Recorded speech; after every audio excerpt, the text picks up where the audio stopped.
Ratio का सवाल है। 3 कक्षाओं में छात्रों का अनुपात 2:3:5 है। 3 कक्षाएं, पहली कक्षा, दूसरी कक्षा और तीसरी कक्षा।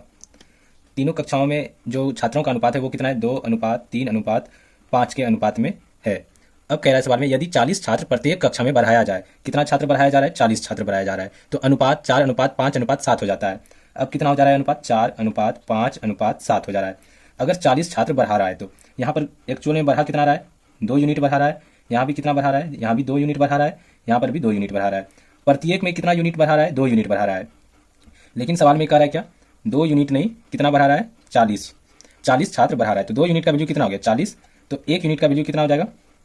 1 यूनिट का वैल्यू कितना हो जाएगा? 40 में 2 से भाग देना होगा तो कितना हो गया? 20 हो गया। अब सवाल में कह रहा है क्या? शुरुआत में कुल छात्र कितने थे? शुरुआत में कितना था? 2 3 5 5 10। टोटल कितना छात्र है? 10 यूनिट है। 1 यूनिट का वैल्यू 20 है तो 10 यूनिट का वैल्यू कितना हो जाएगा?